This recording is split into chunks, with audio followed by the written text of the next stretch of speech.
নমস্কার, আমার গল্প পাঠ আসরে আপনাকে স্বাগত। পড়ছি, আমি সুভাষ বলছি গ্রন্থ থেকে পরবর্তী পর্ব। হ্যাঁ, এই হলো সুভাষ। কোথাও তার বক্তব্যের মধ্যে এতটুকু অস্পষ্টতা নেই, কোনো রকম কুয়াশার আবরণও নেই।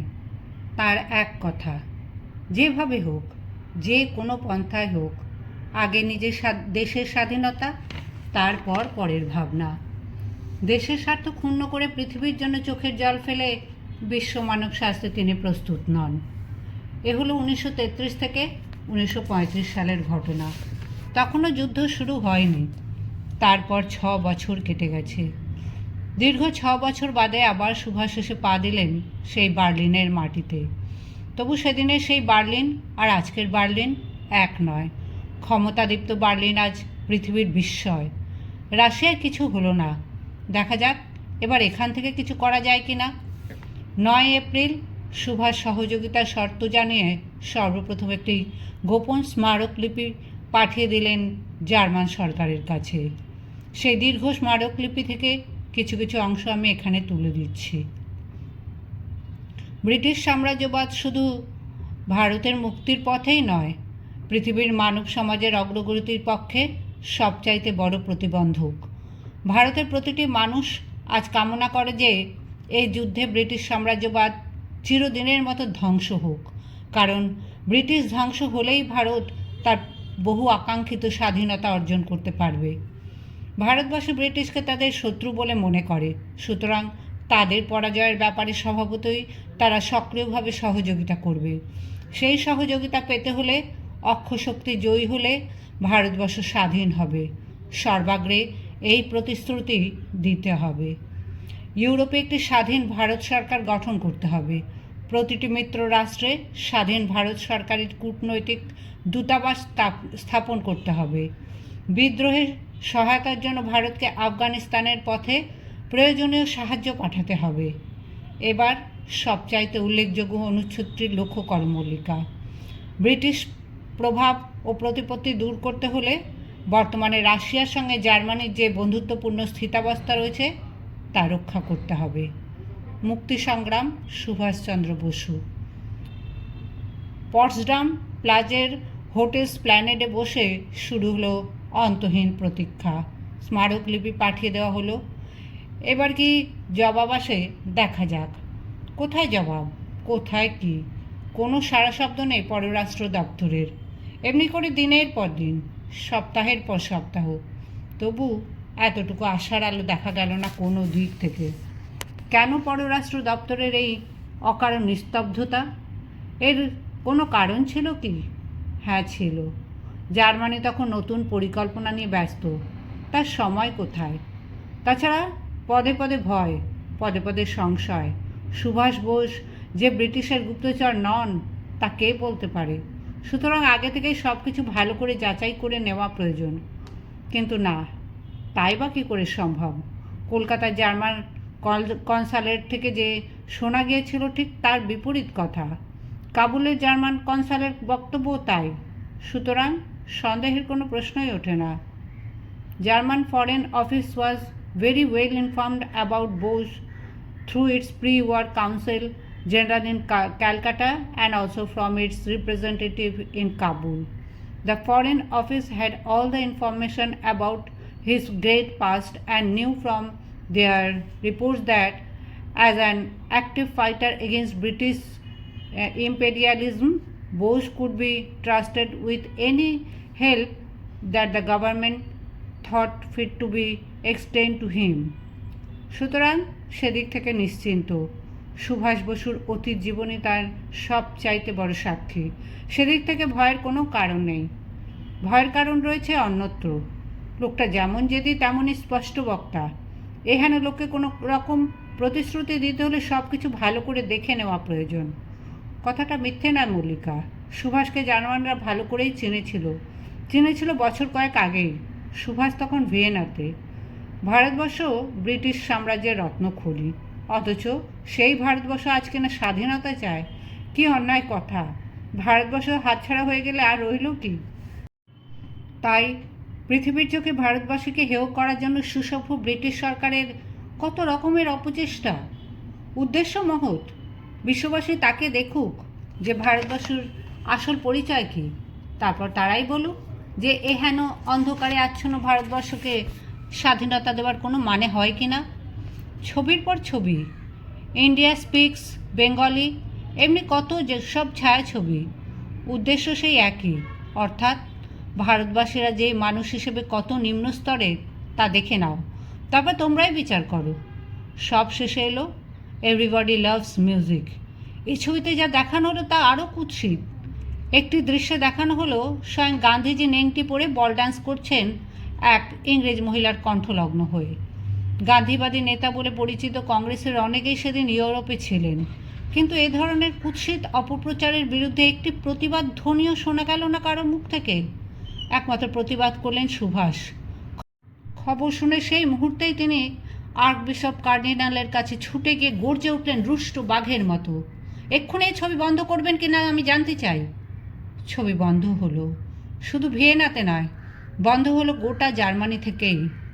সবচাইতে উল্লেখযোগ্য ঘটনা ঘটেছিল 1934 সালে। সুভাষ তখন মিউনিখে। ওখানকার নাৎসি পার্টি সিদ্ধান্ত নিল সুভাষকে তারা পৌর সংবর্ধনা জ্ঞাপন করবে। গোল বাঁধল ঠিক তার আগের দিন। হঠাৎ সেদিন হিটলার এক বেতার বক্তৃতা দিয়ে বসলেন ব্রিটিশের ভারত শাসনের সুখ্যাতি করে। ব্যাস, আর যায় কোথায়, সঙ্গে সঙ্গে অনুষ্ঠান বাতিল। Hitler is at liberty two leak British boots. Hitler ব্রিটিশের জুতো চাটতে পারে, তার দেওয়া কোনো রকম সংবর্ধনা গ্রহণ করতে আমি রাজি নই। জবাব শুনে বিস্ময়ে স্তব্ধ হয়ে গিয়েছিল গোটা ইউরোপ। জার্মানির ভাগ্যবিধাতা মহামহিম হিটলার সম্বন্ধে এমন উক্তি করার মতো দুঃসাহস যে পৃথিবীতে কারো থাকতে পারে সে কথা বুঝি তাদের স্বপ্নেরও অগোচর ছিল। আশ্চর্য, দুঃসাহসী মানুষটিকে যথাযোগ্য সম্মান দেখাতে সেদিন কিন্তু আর এতটুকু দেরি করেননি অ্যাডলফ হিটলার। পরদিনই তিনি ভুল স্বীকার করে তাঁর বেতার বক্তৃতা প্রত্যাহার করে নিয়েছিলেন বাধ্য ছেলের মতো। সেই স্পষ্টবক্তা সুভাষ বোস, তাকে কি কোনো দিন ভুলতে পারে জার্মানি, নাকি ভোলা সম্ভব? সুতরাং এহেন মানুষকে কোনো রকম কথা দিতে হলে একটু ভেবেচিন্তে দিতে হবে বই কি। ইতিমধ্যে যুদ্ধের গতি আরও তীব্র হয়ে উঠেছে। তাসের ঘরের মতো একটার পর একটা শহর ভেঙে পড়ছে জার্মানদের প্রচণ্ড আক্রমণের কাছে। গোয়রিংয়ের বোমার ঘায়ে ক্ষতবিক্ষত হয়ে ইংল্যান্ড তখনও কোনো রকমে টিকে আছে টিমটিম করে। তবে সবচাইতে শোচনীয় অবস্থা হয়েছে লন্ডনের। দেখে আর তাকে চেনার উপায় নেই। অধিকাংশ ঘরবাড়ি ধুলোয় মিশে গেছে হিটলারি বোমার ঘায়ে। এমনকি বাকিংহাম প্যালেসও রেহাই পায়নি। পরিস্থিতি আরও ঘোরালো করে তুলেছে জার্মানির ক্ষুদে পকেট ব্যাটলশিপগুলি। তাদের চোরাগোপ্তা আক্রমণের ফলে ইতিমধ্যে ব্রিটিশের কত জাহাজ যে সাগরের তলায় তলিয়ে গেছে তার বোধহয় কোনো রকম গোনাগুনতিই নেই। একদিকে ইংল্যান্ডের বিরাট রাজকীয় নৌবহর, অন্যদিকে জার্মানির 3টি মাত্র পকেট ব্যাটলশিপ, গ্রাফ স্পি, ডয়েসল্যান্ড আর অ্যাডমিরাল সিয়ার। ছোট্ট জাহাজ, খুবই ছোট্ট, কিন্তু কি প্রচণ্ড তার শক্তি। একবার কামানের পাল্লার মধ্যে পেলে আর রক্ষা নেই। যত বড় ভারী ব্যাটলশিপ, ডেস্ট্রয়ার বা ক্রুজারই হোক না কেন, সঙ্গে সঙ্গে দ্রাম, তারপরে দে ছুট, এমন তীব্র গতিসম্পন্ন যে কার সাধ্য তখন তাদের নাগাল পায়। আর নাগাল পেলেই বা কী, ভোল পাল্টাতে কতক্ষণ। একটু আগে ছিল একটা চিমনি, পর মুহূর্তেই হয়তো দেখা গেল চিমনির সংখ্যা মোট 3টে, গায়ের রঙও আলাদা, আর হরেক রকম নাম ধাম বা নিশানের তো কোনো প্রশ্নই নেই। এই করে কতবার যে তারা ব্রিটিশের বিরাট কনভয়ের নাকের ডগার ওপর দিয়ে দিব্যি ভালো মানুষটি সে যে পাশ কাটিয়ে চলে গেছে তার বোধহয় কোনো ঠিক ঠিকানাই নেই। যে কোনো নিরপেক্ষ দেশের জাহাজ আর কি। সেই সঙ্গে সমান তালে পাল্লা দিয়ে চলেছে মারাত্মক ইউ বোটগুলি। নৌশক্তিতে ব্রিটিশ নাকি অপরাজেয়। দেখা যাক তাদের এই বড়াই আর কতদিন থাকে। এ ব্যাপারে খোলাখুলিভাবেই হিটলার তার চ্যালেঞ্জ জানিয়ে দিয়েছেন ইংল্যান্ডকে। মনে রেখো, আমাদের ইউ বোটগুলি ঘুমিয়ে নেই, আর বিমানবহর এবং সেনাবাহিনীও চুপচাপ বসে নেই। যেভাবেই হোক না কেন চূড়ান্ত বোঝাপড়া করার জন্য তারা বদ্ধপরিকর। Our U-boat war will begin at sea, and they will notice that we have not been sleeping, and the Air Force will play its part and the entire armed forces will force the decision by hook or by crook. ইতিমধ্যে একটা বিরাট পরিবর্তন ঘটে গেছে British মন্ত্রিসভায়। France আক্রান্ত হয়েছিল 10ই মে 1940 সালে। সেই দিনই পদত্যাগ করেছেন সেই ছাতা বিলাসী প্রধানমন্ত্রী নেভিল চেম্বারলিন। শান্তিপ্রিয় লোক তিনি, এসব অশান্তি সহ্য করা তার পক্ষে সম্ভব নয়। পরিবর্তে এসেছেন উইনস্টন চার্চিল, ঝানু রক্ষণশীল। ব্রিটিশকে ভরাডুবি থেকে রক্ষা করার জন্য তিনি বদ্ধপরিকর। এহেন চার্চিলও কিন্তু পারেননি নিজেদের এই বিরাট ক্ষয়ক্ষতির কথা অস্বীকার করতে। নিজের মুখে সে কথা তাকে স্বীকার করতে হয়েছে পার্লামেন্টের এক গোপন অধিবেশনে। হ্যাঁ, খুবই ক্ষতি হয়েছে আমাদের। 1 বছরে মোট 46 লক্ষ টনের জাহাজ আমরা হারিয়েছি। Our losses and those of our allies by sinking in the last few months have been heavy. In the last 12 months, they amount to 46 lakh tons. The enemy continually varies his form of attack in order to meet our countermeasures. Secret Session Speeches, Churchill, page 43. 10ই মে ইতিহাস সৃষ্টি করলেন হিটলারের deputy Rudolph has. হঠাৎ তিনি কাউকে কিছু না জানিয়ে ছোট্ট একটি বিমানে নিয়ে অবতরণ করলেন স্কটল্যান্ডের ইগলহ্যাম বিমান ঘাঁটিতে, তারপরে পুলিশের হাতে। খবর শুনে হইচই পড়ে গেল গোটা ইংল্যান্ডে। বলে কি, এই ভয়াবহ যুদ্ধের মধ্যে রুডলফ হেস এখানে এলেন কি করে? কি ব্যাপার? রুডলফ হেস নির্বিকার। আমি তোমাদের ডিউক অফ হ্যামিল্টনের সঙ্গে কথা বলতে চাই। তিনি আমার পুরনো বন্ধু। বার্লিন অলিম্পিকের সময় বন্ধুত্ব গড়ে উঠেছিল আমাদের দুজনের মধ্যে। তাকে একবার আসতে বলো আমার কাছে, বলো যে জরুরি বার্তা নিয়ে এসেছি। ছুটে এলেন ডিউক অফ হ্যামিল্টন। কি ব্যাপার, কি বলতে চান তাকে? রুডলফ হেস, আমি সন্ধির প্রস্তাব নিয়ে এসেছি। সন্ধি?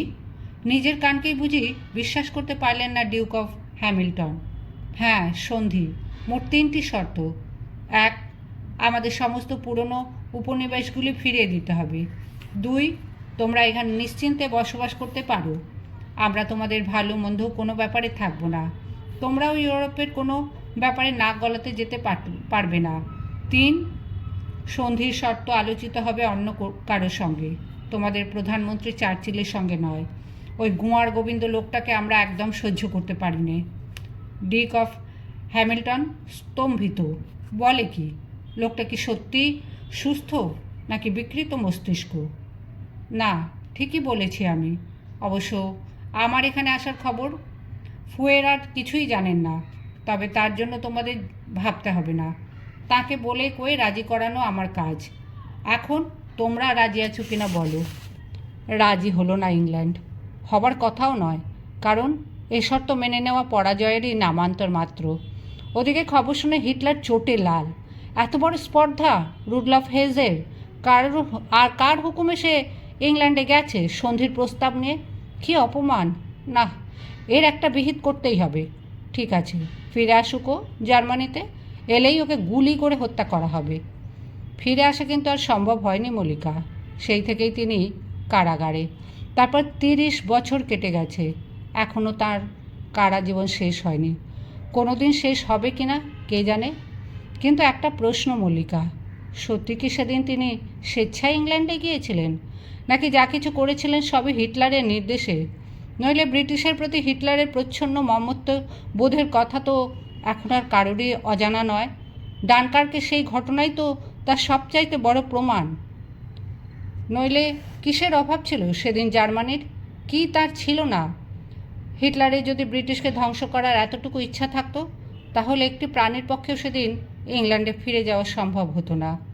At that time, Germany had a very strong air force, a well-equipped submarine fleet, and the German army was victoriously following the demoralized enemy at its heels. If Hitler had wished it, not a single British soul would have ever reached England. That was also the occasion when Germany could have invaded England. But Hitler's decision was to the contrary. তাহলে কোথায় এই রহস্যের উৎস? কী এর কারণ? কেন সেদিন তিনি লক্ষ লক্ষ সৈন্যকে ফিরে যেতে দিয়েছিলেন ডানকার্ক থেকে? কারণ প্রচ্ছন্ন স্বজাতি প্রীতি। হিটলারের মতে জার্মানরাই হলো পৃথিবীর সেরা আর্য জাতি। স্বসাগরা পৃথিবীর অধীশ্বর ব্রিটিশও সেই একই রক্তের অধিকারী। সেই মহাশক্তিমান ব্রিটিশ নতজানি হয়ে তার কাছে সন্ধি প্রার্থনা করুক, ইউরোপে তার শ্রেষ্ঠত্বকে মেনে নিক। মনের অতলে এমনই একটা গোপন ইচ্ছা তার বরাবরই ছিল। তা বলে তাদের ধ্বংসের বিনিময়ে তিনি তা পেতে রাজি ছিলেন না কোনোদিনও।